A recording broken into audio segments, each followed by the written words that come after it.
Peu importe ce qui t'arrive aujourd'hui, que ce soit quelque chose de bien ou alors que ce soit quelque chose de mal, quelque chose qui te fasse peur, quelque chose de frustrant ou alors qui te rende triste, je voudrais que tu te demandes si c'était un cadeau, si c'était quelque chose qui était amené à te faire grandir. C'est un concept super intéressant qui m'a marqué et que j'ai repris de l'auteur Mark Manson dans son bouquin Models, qui est un livre sur les relations humaines et sur la communication.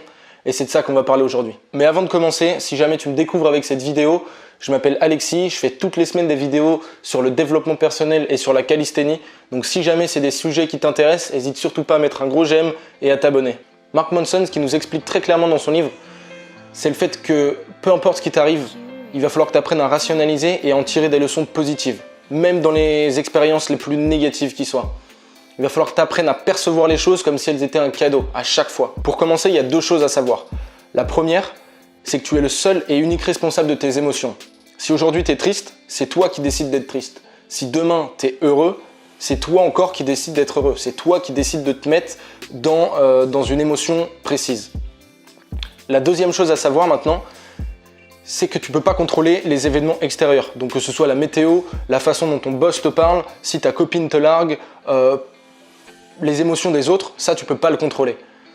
Par contre, ce que tu peux contrôler, c'est la façon dont tu réagis. Donc comme je te disais juste avant. Par exemple, si aujourd'hui tu es bloqué dans les bouchons et que tu commences à t'énerver et à insulter tout le monde devant toi parce que ça avance pas et que tu vas être en retard au taf, c'est toi qui décides de faire ça. Alors qu'en soi, ça changera absolument rien. Et il y a une phrase que j'adore, que tu connais certainement. Il n'y a pas de problème, il n'y a que des solutions. Et franchement, j'adhère à 100% avec cette phrase parce que malheureusement aujourd'hui, la plupart des gens se concentrent sur les choses négatives alors qu'il faudrait au contraire se concentrer sur les choses positives. Tu vois, plutôt que de voir les chemins qui se bloquent, regarde plutôt les passages qui s'ouvrent. Vois les opportunités et élargis ton champ des possibles. Tu t'es fait virer de ton job et si c'était un cadeau, profites-en pour retourner étudier ce que tu as toujours voulu étudier, pour apprendre des choses que tu as toujours voulu apprendre ou pour lancer le business que tu as toujours voulu lancer. Et faire quelque chose qui te plaît vraiment sur le long terme. Les gens se moquent de toi parce que t'es gros, parce que t'es maigre, parce que t'es moche, parce que t'es peureux ou quoi que ce soit. Et si c'était un cadeau, prends les décisions qui vont t'amener vers tes objectifs, choisis de développer ton physique, de développer ta communication, de prendre soin de ton apparence ou alors de passer au-dessus de tes limites. Toutes ces choses-là qui vont vraiment te faire évoluer. Parce que tu sais, le changement, il s'opère uniquement dans l'inconfort. Si aujourd'hui, t'as pas encore atteint le stade où tu ressens beaucoup de frustration, ou tu es énervé contre quelque chose, ou tu te sens triste, ou tu te sens, tu as une estime de toi très faible, etc. Tu vas rester dans cet inconfort parce que c'est inconfortable, mais pas assez inconfortable pour changer les choses. Par contre, le jour où tu auras ce déclic et que ce sera plus possible pour toi, qu'il n'y aura plus d'autres solutions, qu'il va falloir que tu prennes les choses en main pour changer les choses, c'est à ce moment-là que tu vas pouvoir changer ta vie. Il faut que tu cherches plus loin que ce que tu ressens à premier abord, que ce que tu perçois.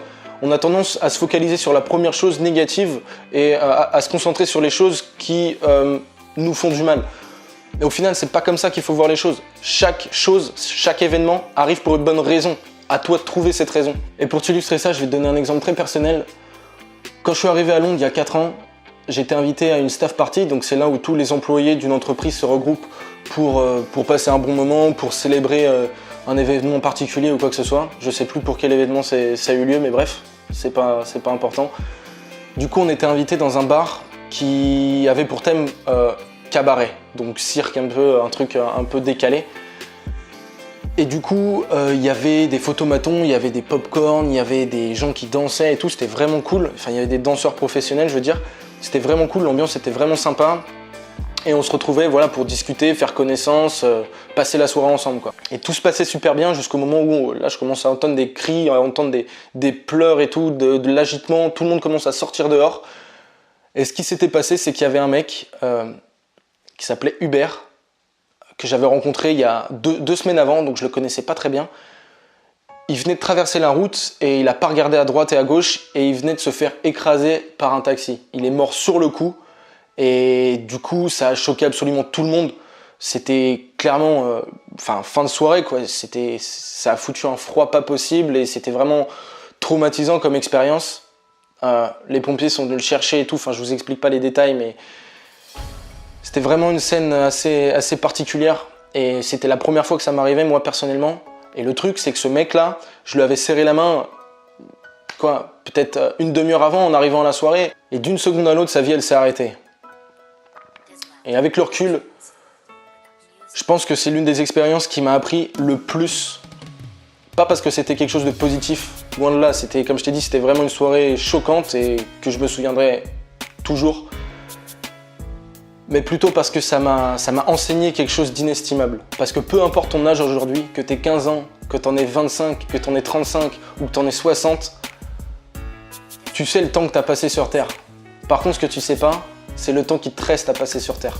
Et ce que j'ai réalisé, c'est que personne vivrait à ma place, personne vivrait pour moi, personne ne fera les choses à ma place, et que j'étais le seul responsable de la façon dont je me sentais. Et à chaque instant où je me rapproche pas de mon but, chaque instant où je décide d'être avec des personnes négatives qui me tirent vers le bas, chaque instant où j'ai peur de faire les choses qui me rendent fier et heureux, chaque instant où je décide de ressentir des émotions négatives, je me rends compte d'une chose, et je me rends compte que je perds mon temps, inutilement.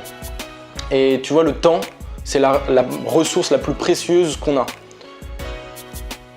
Le truc, c'est que on n'en a pas tous la même quantité. Alors si je peux te donner un conseil, utilise-le intelligemment, accepte les cadeaux que la vie t'offre et surtout, fais les choses que tu as à faire pour vivre la vie que tu dois vivre parce que personne ne le fera à ta place. Salut!